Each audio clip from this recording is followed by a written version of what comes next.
It's ultra important to be a part of the culture. You know, a lot of people get caught up in the money aspect of it, as we always talk about, especially in the game. Everybody that's outside thinks of it as a big bag in the back room, and they're all trying to get to it. But truthfully, you know, I've been doing it since I was a kid. I've been around it since I was a kid. Same with my partner over here. And it's one of those things that with or without the money, we're gonna be involved in it and really just trying to push a culture and push something that, you know, people can stand behind like they're doing now and get to events like this where people are out celebrating, you know, all the hard work that everybody has put in to get to where we're at now. Buddy's Bodega started in 2018. I mean, we've been doing it long before that, but 2018 when California went legal, they started the whole branding process. There was a few brands that really started putting their name out there. GasHouse, Runtz, Cookies. Lou was somebody that caught on to it early on.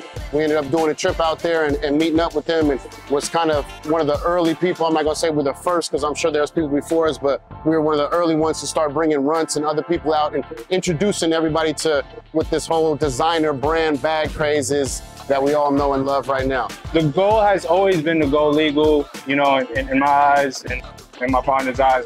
We've always been looking to go legal. There's a bit of barriers right now with the court injunctions that are going on. You know, we went from one day having a car license to one day it being up in the air whether it exists or not. So some interesting times right now. It's definitely going to be a lot different. It's going to be more regulated, you know.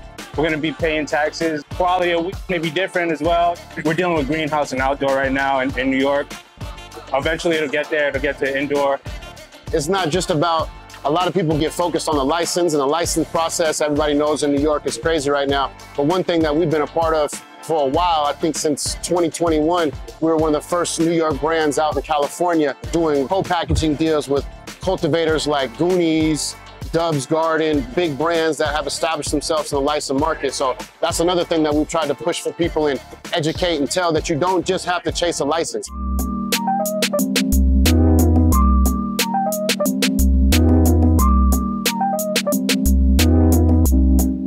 If you build a brand, if you build something that people want to stand behind, you can go work with people that are established cultivators, are established processors, are established distributors, and you're able to put your brand with their brand and sell it. And then that way you can avoid the whole 280E tax. If you don't know about 280E tax, you need to look into it, because that's really what hurts a lot of these cannabis brands and companies out here. They get hit by the taxes and they're not able to keep afloat. You think there's a lot of money, but when you ain't able to write off stuff, it's a whole different world. One of our brands that we've been working with, Heavy Loads, Surefire Selection, it's a new collaboration. It's something we've been doing for a long time. You work with other brands, put it on the shelf, get your residuals, learn how to do it the right way. So I'm heading to a little networking dinner, and my brother Cali Blaze told me, whenever you're in New York City, hit me up, because I left something for you out there and I got you, my brother. I'm like, all right, cool. So I hit him up. I said, yo, I'm in the city. Before I even got here, he had somebody here with this beautiful box for me, man. Shout out to my brother Cali Blaze, Buddy's Bodega. They really hooked me up.